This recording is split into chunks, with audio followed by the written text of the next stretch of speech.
Yesterday I went on a trip, and on my way back home I decided to watch a couple of YouTubes just to fill the time. It's night driving and there's nothing to see, and it's highway. And one was from London Real. It's one of the channels I watch a couple of their videos, but they get into controversial topics, and I don't know, maybe conspiracy theories and stuff like that. So it's not my flavor.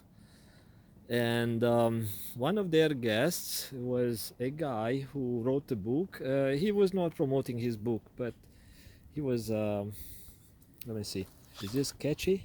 I think it should float, right? It's a deactivated float, like a dock thingy. And oh, it smells like a ocean. And it's ocean, actually. It's ocean, and it's deep here. Oh, okay, it's pleasant. Today, actually, I was looking forward to feel that smell, and now it's just before I'm going home. Um, so this guy, the guest, said that he prayed or he asked God to be of service, and since then he started to meet different people. Like some people came his way, and together they created a sort of a movement, and his channel grew, and he was able to help with information. And so he said that he used to work in the can I use this one to no, this is plastic. I thought I could use to make candles. No, it's plastic. um, so he was working on Wall Street and to some sort of a data analysis. I'm not sure, something in investment and this type of big money stuff. So he was bragging a bit about his billions of dollars funds he was managing, and he said that he had very good experience uh,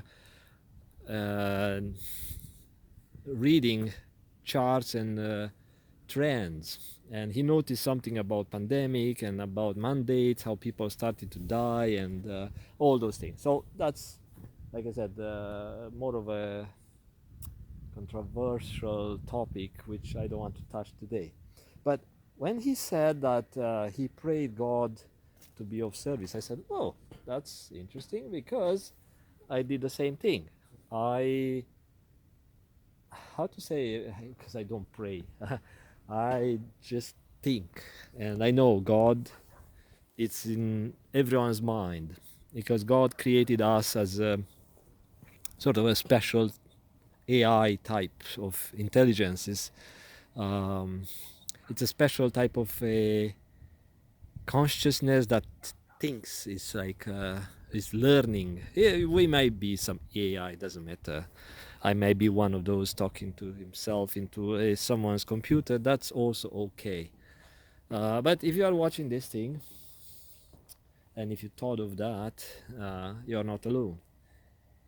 Don't be afraid to join the new concepts.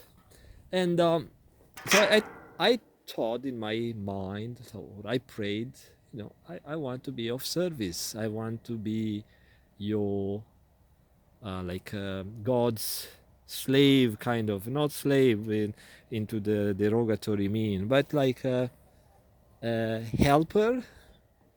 So God could work through me. Yes, that's kind of a better way to put it. Uh, I ask God to work through me so I can help people in need. And I noticed that some people found me helpful with advices, like my life experience. I had a bunch of adventures, different, some dangerous adventures, some stupid, some nice ones. Uh, I offered my help to those in need on my way. So that helped me to grow some of this experience. And it's like a mechanic. At first, the mechanic, it's not really good. He knows only a couple of stuff he learned in school, and it's kind of limited into what type of repairs or work he can do on the cars. And but with the experience, with more cars worked in, or more brands, this mechanic can approach new customers, new models, and the thinking goes deeper. So it's like he doesn't have to work and rely only on experience, but also he can come up with some sort of ideas and figure out how the engineers design a new car he never dealt with. Yeah, kind of like that. Same goes with humans.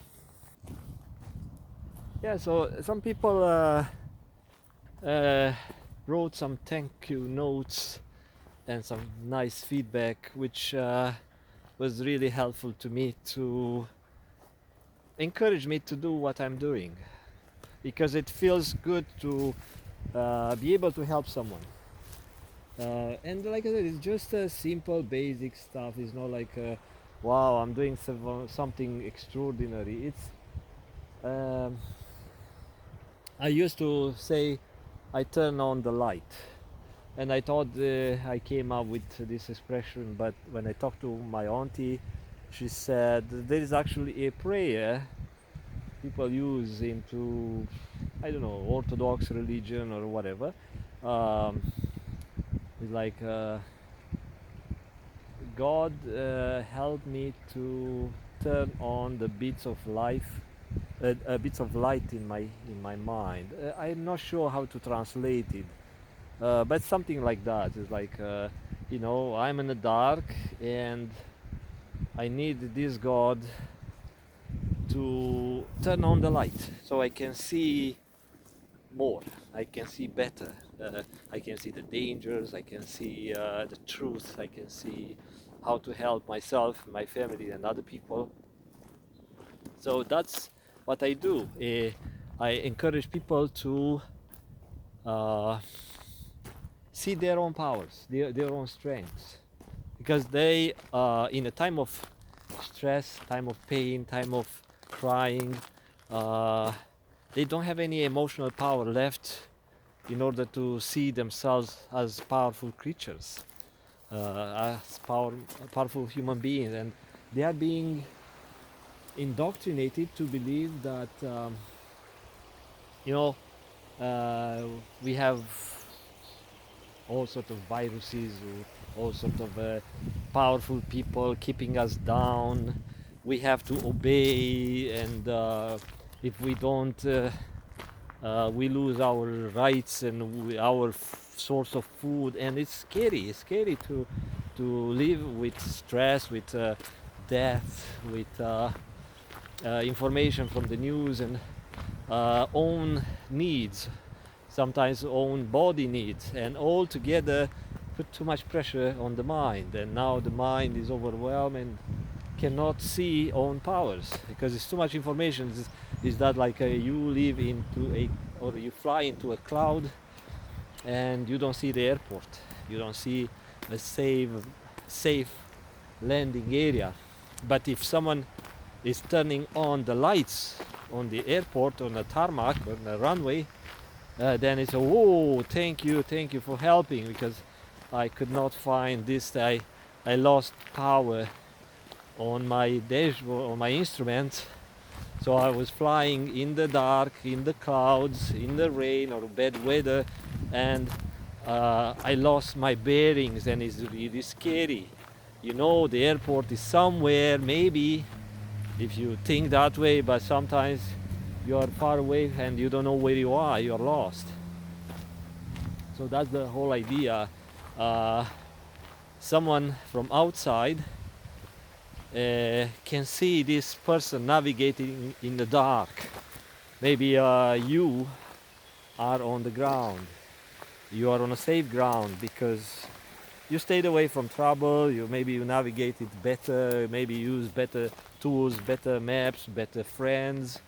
And now you see this pilot, like this person flying around and not able to make it. and you realize this person is in trouble. And if you have a radio or a way to communicate with the pilot, which is the person in need, in distress, uh, and if the person is responding, yes, you can assist, you can provide some guidance if that one is willing to take the guidance. But lots of people say, no, no, no, no. They have this ego. Oh, I can do it. I can fly it, and they run out of gas. They run out of gas and they die. Or they take wrong advice, or they use old maps, or bad instruments, stuff like that, and people get in big trouble. So those who have a means of communication, they have their mouth, they have the emotional power, they have the courage to say, you know what, I'm lost.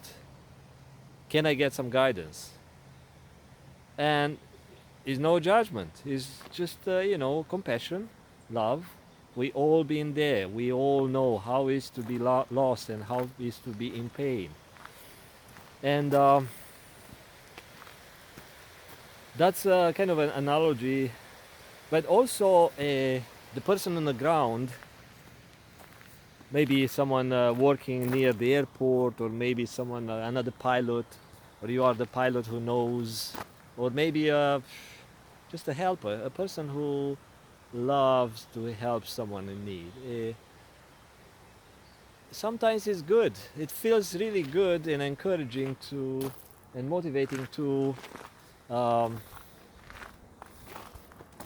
to get a thank you note. So I'm getting these thank you notes, and it feels good. It feels good. It's like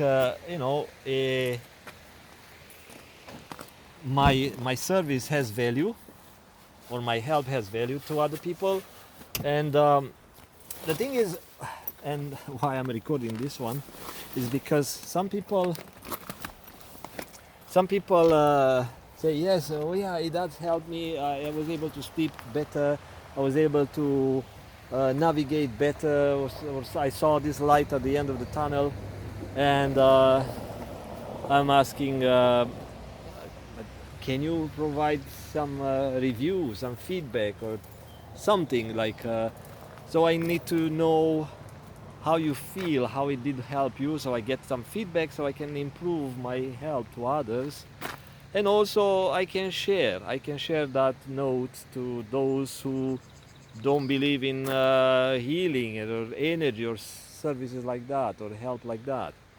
And they say, yeah, I'll write it tonight, or I'll write it, okay. And I'm waiting, not because I really need it. I got notes from other people, other thankful people, but I realized that those who make promises, they are not willing to grow. So they get out of pain, they get out of trouble, and a couple of months later, they are back into pain. And sometimes they don't want to ask help. But sometimes they say, "Oh, can you send me some energy? I can't sleep again," or something. And of course, I won't say, yeah, but you promise that you will write some review or some notes or something. It's tempting to say that. It's tempting, but also I push myself to provide love, unconditional love, because like I said, it's to me, keeping the word is very important. And I rarely deal with people who don't put value on their words.